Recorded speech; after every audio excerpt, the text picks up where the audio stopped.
আমার পিছনে গাছে ওই মগডালে কিছু পাখি দেখতে পাচ্ছেন না?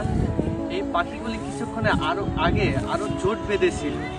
সেই পাখিগুলি আপনার যে কলকারখানার এই শব্দ করছিল, ডাকাডাকি করছিল, সেগুলো শুনে মন ফুরফুরে হয়ে যাচ্ছিল। আর গ্রামে থাকলে এইসব জিনিস আমরা দৈনন্দিন দেখতে পারি, বাট শহরে থাকলে অনেকে এইগুলো দেখতে পায় না, বা প্রবাসে থাকে যারা, তারা এইসব অনেক কিছুই মিস করে। কিন্তু গ্রামের যে শান্তি, এটা শুধু গ্রামেই বোঝা যায়। আপনাদেরকে যে আমার চারপাশে এখন আমি কথা বলছি, পাশ থেকে হয়তো পাখির শব্দ আসতেছে, মানে শুনতে ভালো লাগছে, একটু শুনে দেখতে হয় দেখেন। আর ওই মগডালে যে পাখিগুলি দেখতে পাচ্ছেন, ওইরকম থাকে আমাদের কিছু গ্রামের বন্ধুরাও। এক সময় সবাই একসাথে থাকে, কথাবার্তা বলে, ঠিক সুন্দর একটি সময় কাজ করে। পরে এক সময় এমন একটি সময় আসে যখন তাদের ঘাড়ে দায়িত্ব এসে পড়ে। যখন তাদের ঘাড়ে দায়িত্ব এসে পড়ে, এক একজন যায় প্রবাসে, কতজন শহরে কাজে, নানান ব্যস্ততায় তারা ব্যস্ত হয়ে পড়ে।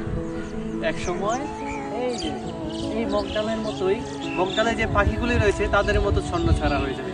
কিছুক্ষণ আগে এই মগডালে পাখি দিয়ে ভরা ছিল, কিন্তু এখন আর নেই। এমন বন্ধু বান্ধবের ভিতরেও থেকে যায় কিছু ভালোবাসা, যেগুলি এক সময় অনেক দূর দূরান্তে চলে যায়। কিন্তু সময় থাকতে সেগুলো বুঝতে হয়। কিছু বন্ধু বান্ধব থাকে যে কথা কাটাকাটি হয়, সেগুলো মনে রাখা উচিত নয়।